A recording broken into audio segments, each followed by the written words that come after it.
Ok, ahora para empezar, Ernesto y Cristina, si se pueden introducir, por favor. Claro, a ver, si quieres, yo comienzo. Bueno, yo soy Ernesto Priani, soy profesor en la Facultad de Filosofía y Letras y coordino a un grupo de estudiantes que están ahora conmigo, que es Cristina del Valle, Zulema Flores, Betsabe Castro, Fernando Duarte y probablemente en algún momento se incorpore Víctor Campos. La presentación que les tenemos preparadas hoy es una presentación sobre el trabajo que hemos desarrollado en la Biblioteca Digital del Pensamiento Novohispano. Y este trabajo, voy a compartir la presentación. Si Melissa, me puedes permitir compartir la pantalla.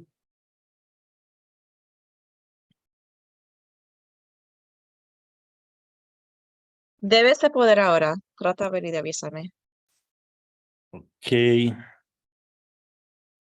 sí, ya, Ok, qué bueno. listo. Muy bien, muy bien. Me parece este, que hay alguien que tiene problemas para entrar, una de mis, que ya había Estoy entrado yo, y, ya estoy admitiendo, fue Cristina que parece que se salió otra vez. ok, muy bien. Ujú. Bueno, ok, entonces, si les parece bien, comencemos. La idea es presentarles este proyecto en el que hemos estado trabajando, que es Inclusividad, Mercadotecnia y Filosofía en la Biblioteca Digital del Pensamiento Novohispano. Eh, y me gustaría un poco platicarles, digamos, un poco cuál es el trayecto que vamos a seguir en la presentación. La biblioteca es un proyecto que nació hace 15 años y, digamos, nació siendo una biblioteca formada por ediciones críticas de textos y documentos novohispanos. En nuestra primera propuesta, la idea era hacer transcripciones diplomáticas de los textos para su preservación, cosa que seguimos haciendo, y luego hacer anotaciones en dos niveles: uno, mediante la codificación semántica con XMLT, para poder obtener índices onomásticos, toponímicos de obras y de autores. Y teníamos la pretensión en ese entonces de hacer también anotaciones a partir del trabajo académico que pudieran identificar, pues, elementos filológicos, interpretativos o traducciones que fueran relevantes. Sin embargo, digamos, la biblioteca a partir de entonces ha cambiado significativamente. Empezamos con un fondo inicial que contemplaba las obras que se pueden ver aquí. La característica de casi todas estas obras es que giran alrededor de la naturaleza de los cometas.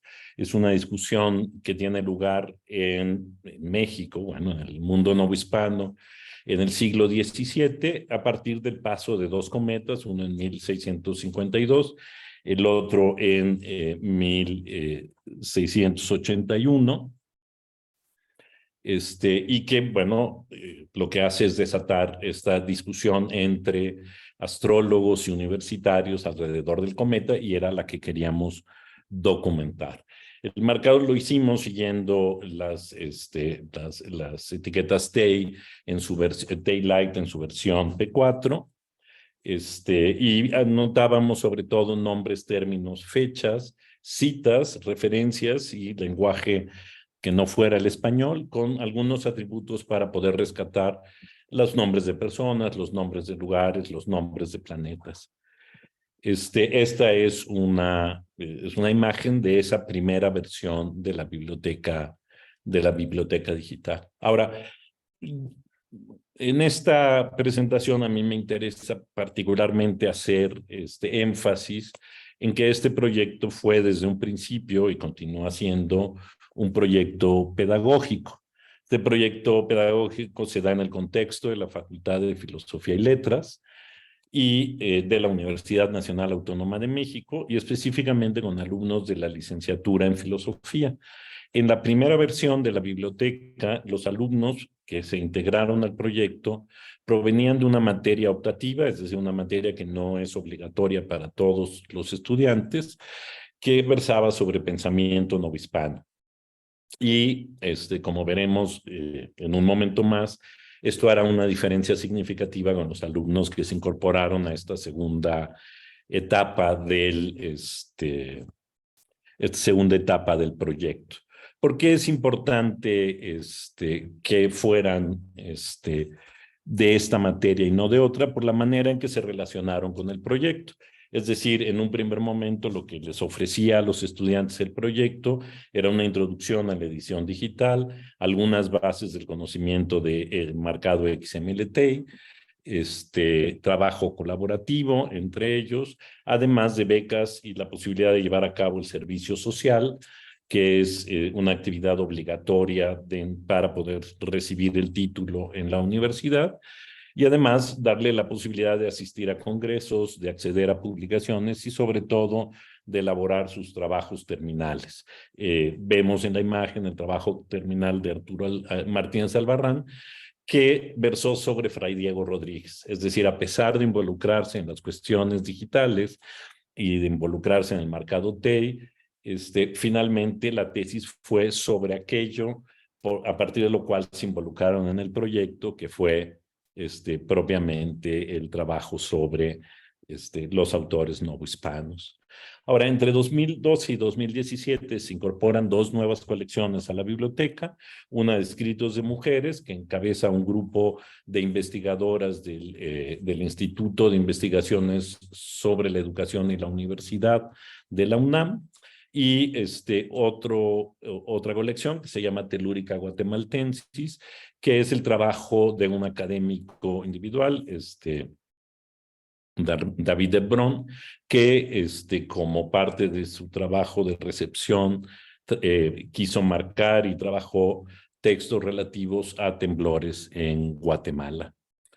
Esta es la segunda versión de la biblioteca y se puede ver cómo ya se incorporan los escritos de mujeres, aparecen las colecciones, aparecen los índices y aparece la investigación, y hemos abandonado la idea inicial de hacer anotaciones de otro tipo sobre el texto porque no había tenido éxito. Ahora, a partir de hace 2 años iniciamos un nuevo proyecto en el marco de un proyecto más general que se llama Colecciones Digitales Inclusivas, análisis crítico de los procesos de creación de colecciones digitales mexicanas, donde nos hemos propuesto hacer un análisis de las colecciones digitalizadas para formular criterios y un modelo para la gestión de proyectos de digitalización que fueran para hacerlos más incluyentes en términos de la representación de sujetos y objetos tradicionalmente marginados. Y la Biblioteca Digital del Pensamiento Novohispano tiene dentro de este nuevo proyecto pues la función de ser, digamos, donde se haga experimentalmente o se apliquen experimentalmente estos lineamientos. Lo que pensamos es que la edición de libros históricos lo que abre es una oportunidad para pensar cómo conceptualizar las ausencias y de ello derivar entonces una serie de criterios para hacer visibles los que son nuestros nuevos paradigmas culturales y en este caso, por supuesto, los de equidad, inclusión y diversidad.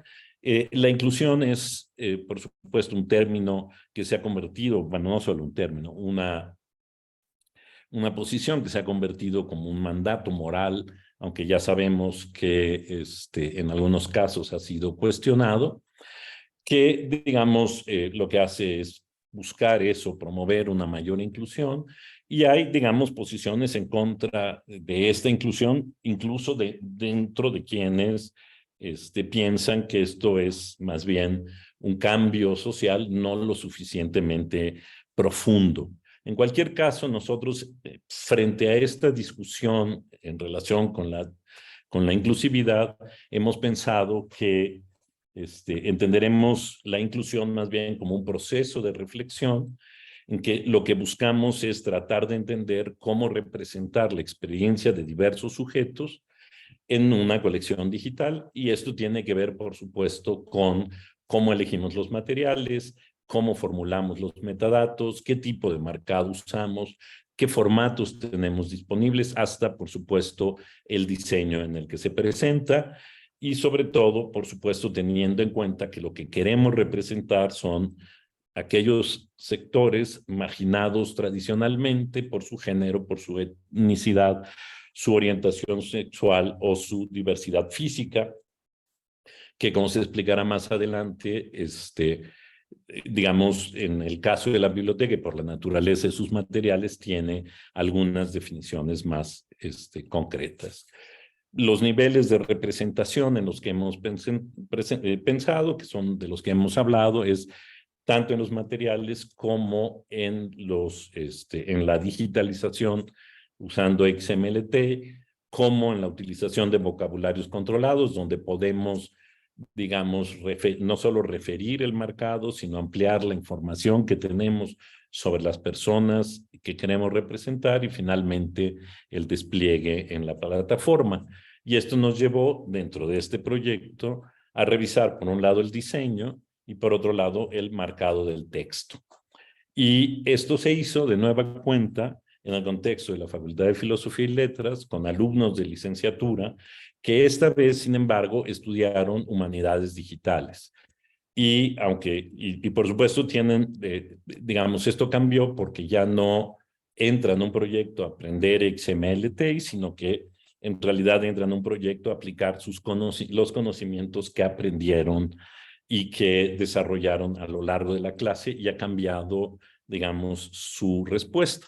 Y en este sentido, lo que sigue a continuación, le he pedido a mis estudiantes que brevemente cada uno nos hable de sus experiencias y de las reflexiones que hemos ido desarrollando en el proyecto a lo largo de estos últimos 2 años, de manera que le cedo la palabra a Zulema Flores. Hola a todos, mi nombre es Zulema Flores Arellano y yo voy a hablar acerca de los principales retos que encuentra un estudiante de filosofía, es decir, desde mi propia experiencia, al acercarme e introducirme al mundo de las humanidades digitales. Esto es importante debido a que en los últimos años la tecnología ha tenido muchos avances en distintas áreas, y una de las áreas que me interesa es el de la educación. En ese sentido, uno de los ejemplos en los que podemos ver este cambio es a partir de la pandemia, ya que antes de ella la modalidad era totalmente presencial. Llega la pandemia y se termina esto y nos vamos a una modalidad totalmente en línea. Entonces es a partir de mi experiencia, no solo como estudiante de filosofía, sino como estudiante en general, que traté de resumir en esta diapositiva los principales retos que tuve que afrontar cuando yo conocía las humanidades digitales. Decidí dividirlo en ámbito tecnológico y ámbito filosófico. Uno de los primeros problemas que tuve que afrontar fue el tener un equipo adecuado. ¿A qué me refiero con un equipo adecuado?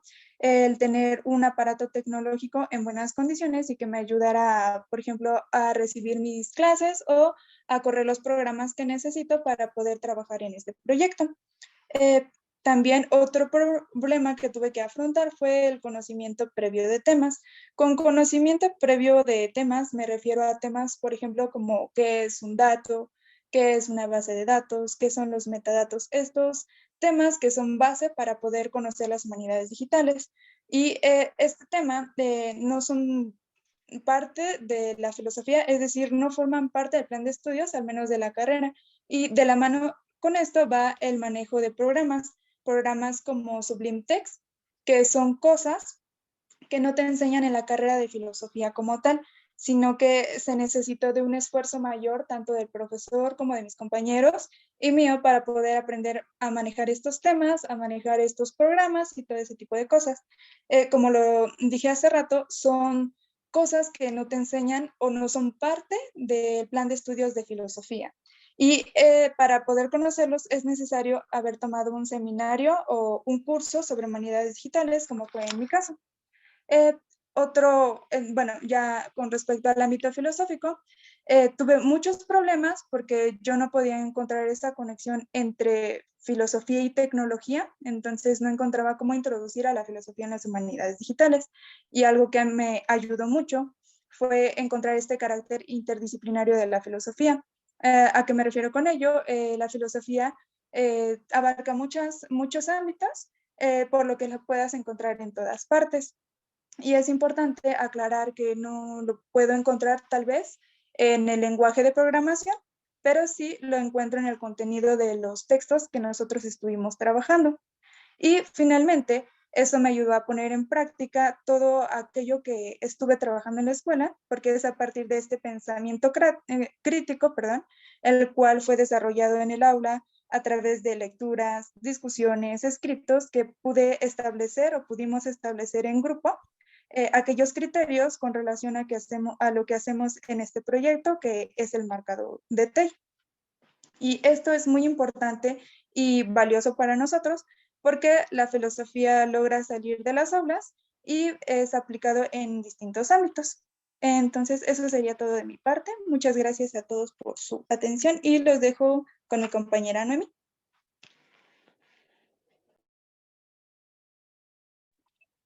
Hola, buenas tardes. Mi nombre es Cristina Noemí. La idea de mi exposición es plantear de forma breve, con el tiempo del que dispongo, un poco la forma en que, como, al ser estudiantes de la licenciatura en filosofía, nos han enseñado a leer textos filosóficos, pero estos acercamientos a los textos han sido acercamientos muy específicos. Por eso la idea de mi exposición es describir de forma breve cómo ha sido trabajar en la codificación de textos en la Biblioteca Digital de Pensamiento Nuevo Hispano y cómo esta codificación ha contribuido a la forma en que nosotros aprendimos a leer textos, ¿no? Que, como repito, es una forma muy específica. La idea central de mi exposición es poder dar a entender que la codificación de textos nos ha permitido abrir el panorama sobre cómo es trabajar no solo con textos filosóficos, sino con textos en general, y cómo, digamos, el trabajo humanista va más allá de la lectura estrictamente filosófica. En ese sentido, como se puede leer en la primera diapositiva, planteo una pregunta que le atribuyo al escritor Fernando Savater y dice, ¿es posible leer filosofía sin filosofar? Algo que distingue mucho la lectura filosófica de otro tipo de acercamientos a los textos es que es una lectura muy comprometida. ¿En qué sentido? En que para leer filosofía es muy importante que te involucres con lo que te está diciendo el texto, ¿no? Y en este sentido, involucrarte al ser una lectura filosófica implica la tarea misma de filosofar. Como cito aquí al filósofo Fernando Savater, nos dice, el texto filosófico, para ser leído, exige del lector una plena actividad filosófica. Y en este sentido, nuestro acercamiento muy puntual al texto filosófico casi siempre tiene que ver con poder detectar los elementos principales del texto, los conceptos importantes, los términos que ayudan, el argumento del texto, cómo defiende el autor su idea.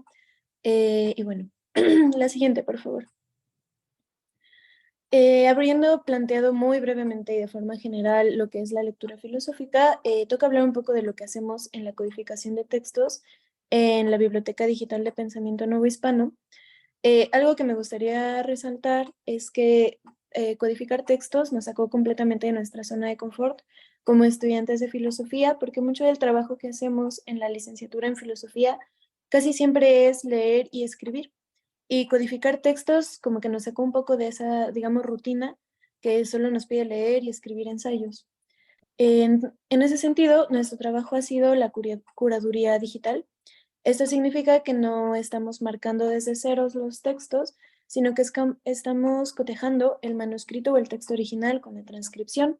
Eliminamos o añadimos marcas según los acuerdos y objetivos de nuestro proyecto y recopilamos datos para los catálogos controlados que tiene la biblioteca. La siguiente, por favor. En este sentido, y por último, me gustaría hablar un poco de la contribución, habiendo comparado brevemente estas dos formas de acercarse al texto, que es la lectura filosófica y la codificación. Como parte de la contribución, nos hemos dado cuenta que acercarte a un texto al momento de codificarlo también es una labor reflexiva y no es meramente técnica. a pesar de que muchas personas podrían creer que simplemente es como llenar espacios o seguir como reglas muy específicas.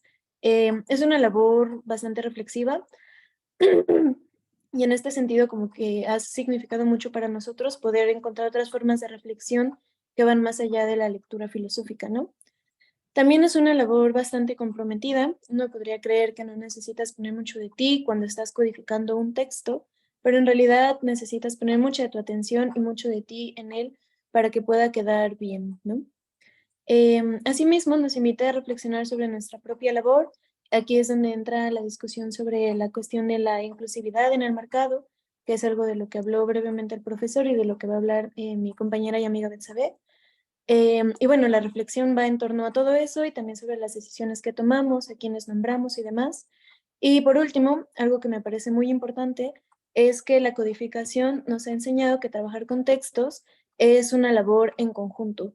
Lo hacemos juntos, a pesar de que probablemente pues yo ahorita estoy en otro estado distinto de mis compañeros y aún así necesito de ellos para poder marcar el texto y estamos siempre en comunicación y las decisiones, las reflexiones que tomamos siempre lo hacemos unos con otros.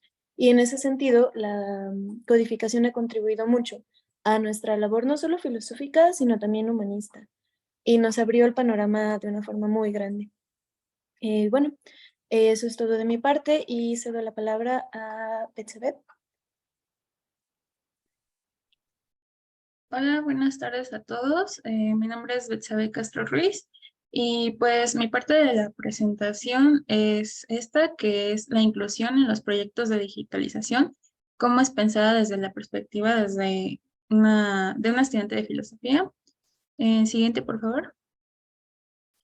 Bueno, quiero comenzar mi presentación comentando que nuestra formación humanística y filosófica nos ha llevado a problematizar el cómo decidimos qué aspectos marcar en los textos, es decir, bajo qué criterios significamos los conceptos.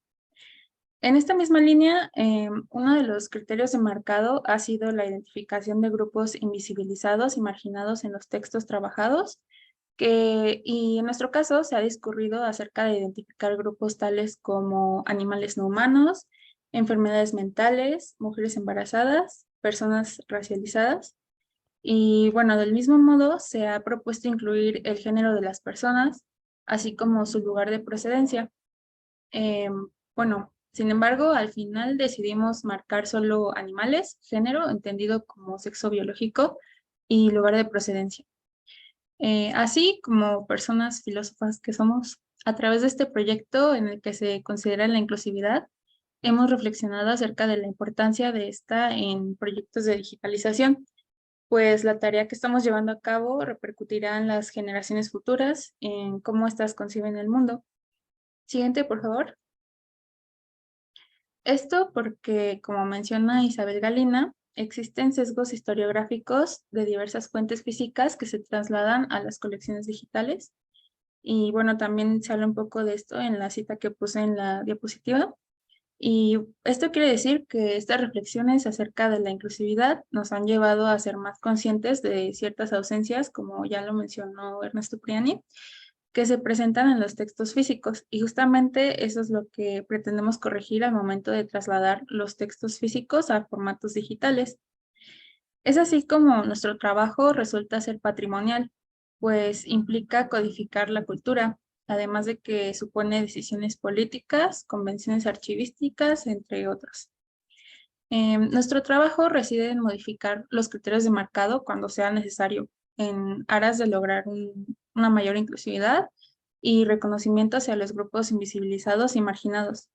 En el caso de nuestro proyecto, en los textos novohispanos trabajados. Como estudiante de filosofía, este enfoque me ha resultado muy atinado, puesto que considero que es bastante necesario repensar la estructura de los textos a los que constantemente nos encontramos expuestos al estudiarlos, ya que muchas veces asumimos sus contenidos sin cuestionar el cómo estos fueron constituidos, las razones para que ocurriera de este modo y, como se ha mencionado, qué repercusiones tendrá esto en las generaciones futuras. Pues como también se ha planteado, detrás de ello hay decisiones políticas, ciertas convenciones sobre las cuales hubo discusiones previas que las establecieran, entre otras cuestiones. Siguiente, por favor. Y bueno, aquí hay algunos ejemplos ilustrativos de esto. En nuestro trabajo, por ejemplo, en cuanto al tema de inclusividad, una de las complicaciones que se han presentado ha sido la diferenciación entre sexo y género al momento de categorizar a las personas que marcamos en los textos, pues hemos establecido que resulta necesario hacer un señalamiento de las características que les identifican y pues el problema reside en que no estábamos seguros si de lo correcto es apelar al sexo biológico de las personas o al género con el que se identifican. Claro que esto último podría resultar anacrónico, puesto que la categoría sexo-género es algo relativamente reciente que en la sociedad novohispana no era pensada. Así, por lo pronto, debido a un tema de practicidad, se ha decidido marcar el sexo biológico de las personas, englobado esto dentro de la marca género que hemos establecido. De tal suerte que podemos pensar en este ejemplo para reflexionar acerca de la importancia de repensar los textos desde la inclusividad, dándole un enfoque distinto del que se ha establecido hasta ahora. Pues como sabemos, la perspectiva con la que se han creado ha sido patriarcal, discriminando a otros grupos por ser considerados como débiles o no necesarios. Y bueno, otro ejemplo que podemos rescatar es el marcado que se realizó del texto Fundación del Convento, escrito por Inés de la Cruz en el año de 1625. Esto como parte de la iniciativa del proyecto de marcar textos escritos por mujeres no hispanas, como ya también se había mencionado. Y bueno, desde mi punto de vista, este hecho resulta de gran relevancia, puesto que permite que más personas lleguen a los textos que muchas veces se encuentran sepultados en el olvido. Estos textos, al ser marcados y añadidos a la biblioteca digital, la cual está abierta para cualquier persona que tenga acceso a Internet, llegan al conocimiento de más personas, como fue mi caso particular, pues yo ignoraba la existencia de este texto hasta que fue marcado por uno de mis compañeros del equipo de Marcado TEI.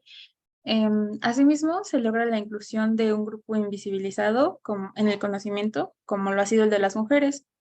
Y para concluir mi presentación, quiero decir que la inclusividad en este proyecto, creo yo, está bien planteada y va por buen camino, puesto que se ha buscado hacer conocidos textos y autores que han sido históricamente segregados y también se ha logrado la inclusión a través de hacer más accesibles los textos para un mayor número de personas.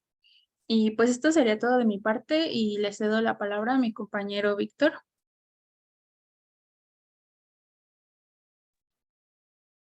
Buenas tardes. Yo les voy a hablar acerca de los problemas que tuvimos para marcar lugares en la biblioteca digital del pensamiento nuevo hispano. Siguiente, por favor. ¿Cuál fue nuestro principal problema al momento de marcar lugares en nuestro proyecto? Siguiente, por favor. Nuestro principal problema fue un caso de ambigüedad. Fue que en distintos momentos no sabíamos si a lo que nos estamos enfrentando a considerarlo como un lugar o no. Siguiente, por favor. Y bueno, estos casos tenían que ver principalmente con una cuestión de lugares un tanto abstractos. Siguiente, por favor. Nos encontramos con lugares como parábolas. Siguiente, por favor. Que en nuestros textos eran un tipo de órbita. Y lo que pasa con este tipo de lugares es que no se pueden ver ni tocar, ¿no? Es un lugar por el que pasan los planetas, pero nada más. Y lo mismo ocurre en el caso de epiciclos, que es un tipo de trayectoria de los planetas en el sistema tolemaico. Siguiente, por favor. Y igualmente pasaba con el caso de norte y sur, que adicionalmente de que no se puede ver como tal el norte y el sur, también tiene un carácter convencional.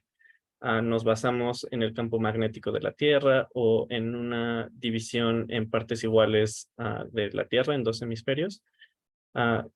Sin embargo, pues sigue siendo algo convencional. Entonces, en estos casos convencionales o que no podemos ver ni tocar, deberíamos de marcarlos como lugares. Entonces, para resolver este tipo de problemas, nuestro profesor Ernesto Priani nos encargó a mi compañera Paulina Mendoza y a mí crear una definición que nos pudiera ayudar a lidiar con estos problemas. Siguiente, por favor.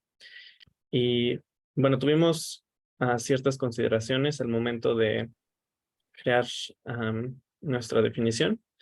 Y la primera de ellas fue un respeto por la ontología de la época. ¿Esto qué quiere decir? Quiere decir que respetamos lo que ellos consideraban que existía en ese momento y el tipo de cosas que consideraban que eran. Siguiente, por favor. Por ejemplo, en la época novohispana consideraban al Sol como un planeta, algo que hoy en día no hacemos, y sin embargo fue algo que conservamos. Siguiente, por favor. Y una anterior, por favor. Y la segunda consideración que tuvimos fue la conservación de la mayor cantidad de lugares registrados en nuestro catálogo controlado. Esta decisión se debía a que tenemos una confianza en el trabajo de nuestros compañeros que pueden identificar bien lo que es un lugar. Y también una cuestión práctica, ¿no? Porque sería muy difícil que nosotros marcáramos todos los lugares. Siguiente, por favor.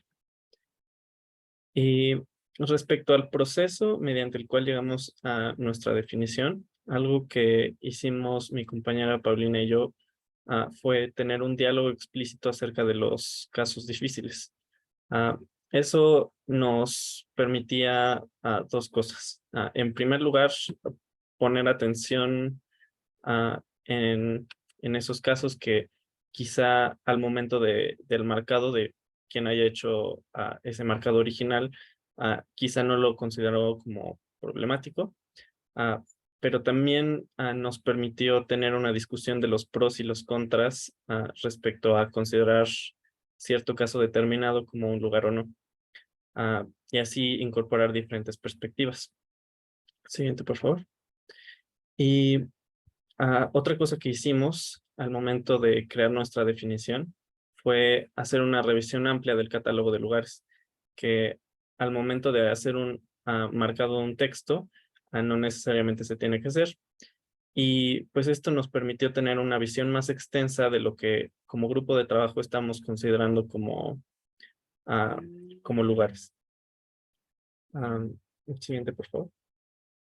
Y terminamos con esta definición de trabajo porque está abierta a modificaciones en caso de que no nos sea de tanta utilidad. Y dice, consideramos como lugar todo aquel punto, trayectoria o región en el espacio que sirva como referente geográfico o espacial para ubicarse en el plano, hacer cálculos o distinguir entre regiones. Siguiente, por favor. Y bueno, algo que me gustaría destacar de este trabajo con los lugares y de la creación de esta definición de lugar es la importancia de incorporar una variedad de perspectivas. Lo hicimos al momento de considerar y respetar la ontología de la época, pero también lo hicimos durante la discusión para incorporar diferentes perspectivas respecto a los pros y los contras, incluir a cierto caso como un lugar. Y también lo hicimos al momento de revisar el catálogo de lugares de manera completa.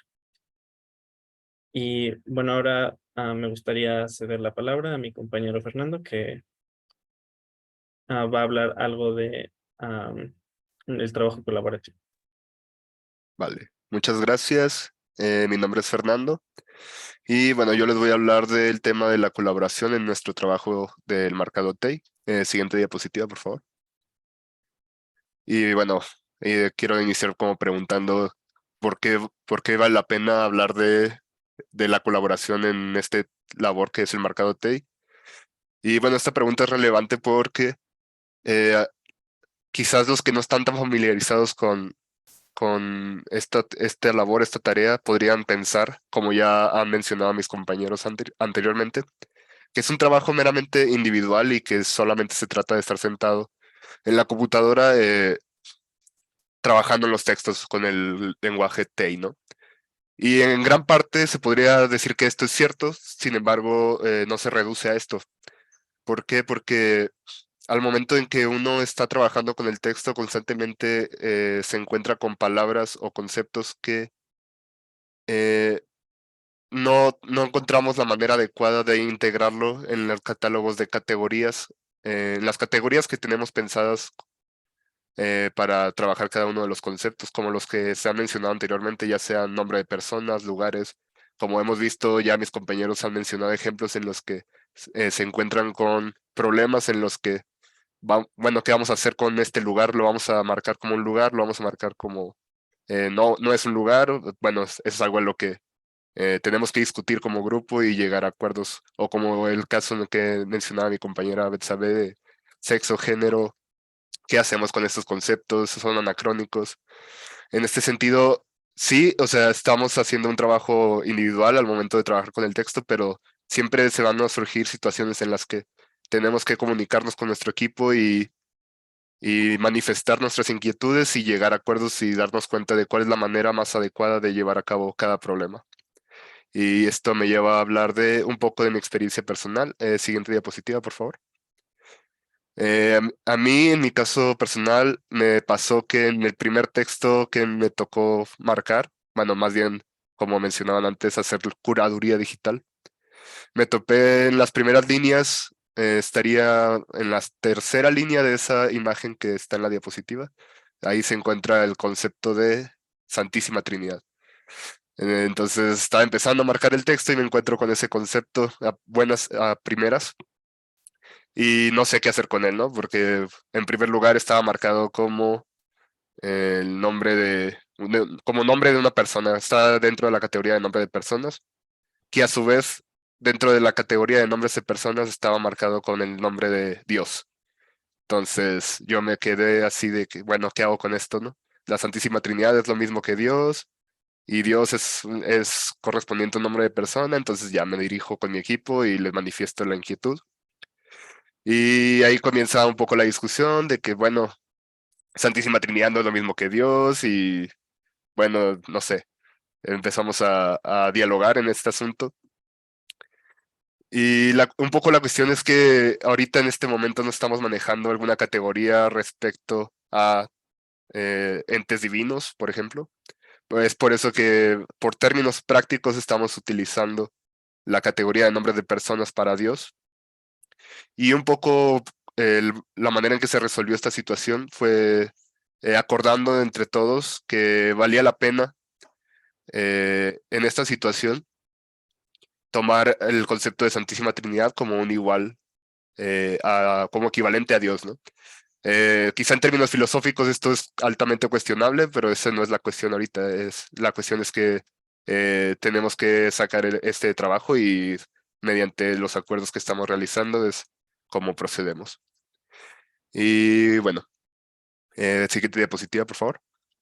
Ya por último, quisiera destacar unos puntos clave de la exposición, que es, en primer lugar, reconocer la importancia de la colaboración en el marcado TEI. Que el marcado requiere reflexión del texto, que no es únicamente una tarea mecánica, como ya se mencionaba y reitero nuevamente. Y por último, que este trabajo es en gran medida llevado a cabo mediante comunicación y acuerdos entre el grupo de trabajo y gran parte de la importancia de para que salga bien este trabajo es que haya una participación colectiva en la toma de decisiones. Y sería todo de mi parte. Muchas gracias por su atención. Y sería todo también de nuestra parte. Aquí las referencias que hemos hecho a lo largo de la presentación. Y bueno, pues muchas gracias por su atención. Muchísimas gracias. Y tenemos bastante tiempo.